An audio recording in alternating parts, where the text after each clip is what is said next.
All right, so, we already covered quarterbacks and running backs. Now we're going to transition to wide receivers and tight ends. Unfortunately, these are long videos because remember, there's 60, 70 guys I got to talk about. Even if I talk for 5 seconds about each one, this stuff adds up.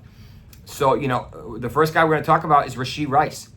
People are asking, what is this injury? This is weird. Why don't we know? Well, if it was an ACL full thickness tear, we would have known already. That's what they said they thought it was. It looked consistent with that. But he got lucky. It's not likely to be a high-grade ACL, which is great news. But it could be a partial ACL. It could be a bad PCL. It could be a weird fracture. It could be a bad meniscal tear with flipping. Like, there's a couple other things that it could be. And that's why we don't know yet. I'm hoping he only misses a couple weeks to a month. So do not drop him. If he's dropped, pick him up. But as of right now, I do not think that he's going to be season ending. But again, we don't have specifics. It's probably going to be next Monday is for whatever reason. I think that's what it's going to be. Malik Nabers suffered a concussion last Thursday and was expected, most people expected him to come back because it's, over a week. But everybody is different. And reportedly, this is his first concussion, at least by my medical history on injuryexperts.com. And it's pretty accurate because I do it myself.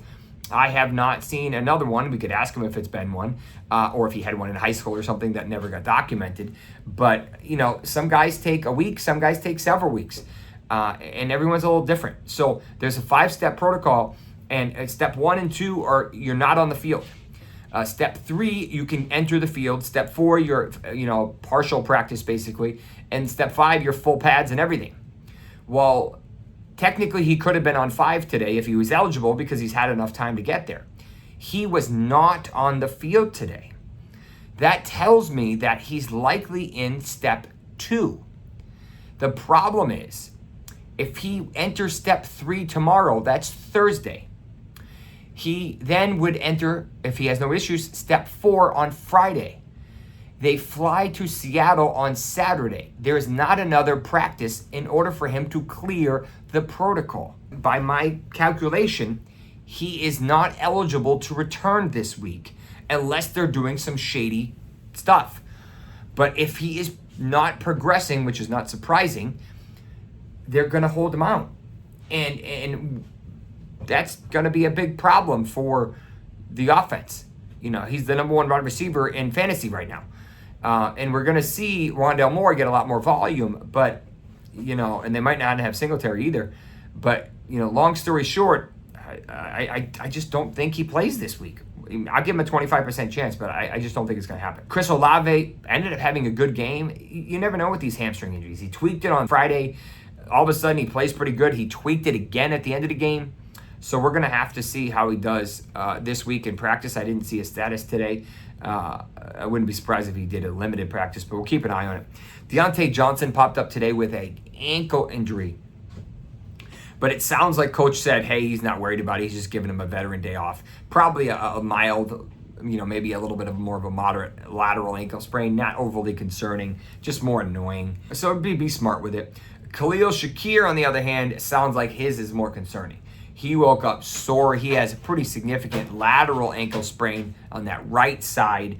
Now remember, they want to run the ball. They are not interested in passing at all, really, and they just want to run.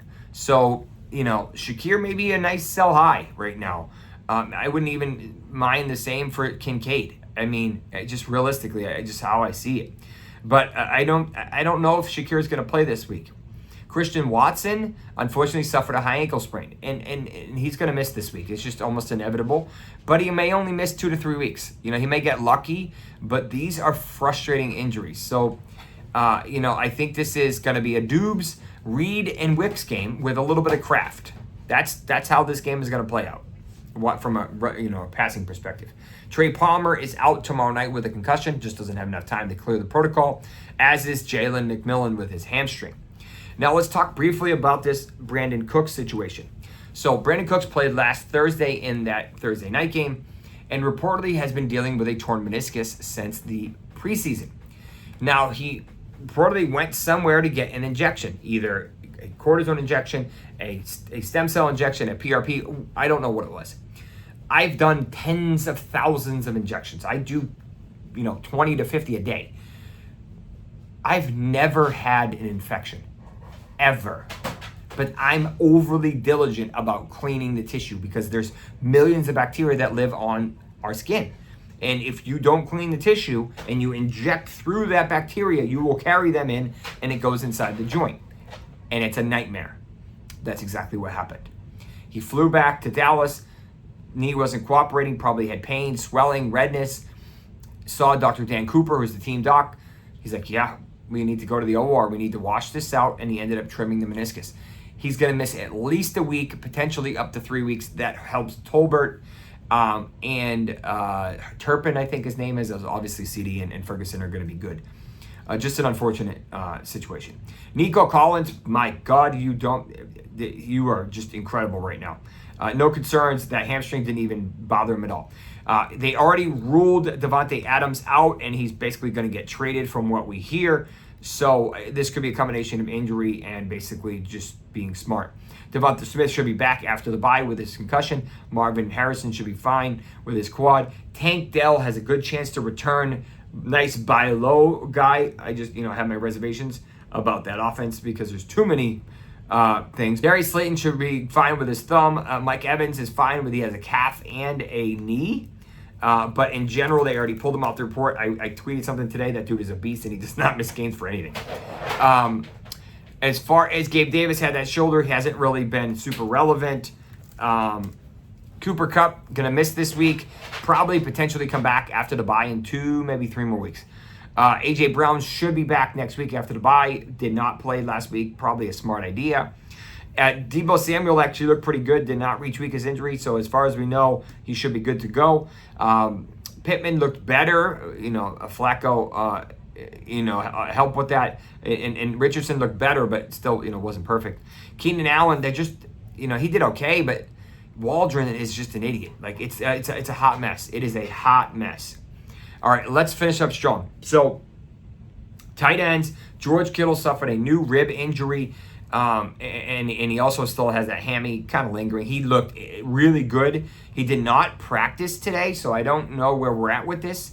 I think they're just being smart with him. As long as he practices in a limited capacity over the next 2 days, I think he'll be fine. Taysom Hill had that lung bruise injury. Ended up coming back, scoring 2 touchdowns, and then left the game with an abdominal injury and never returned.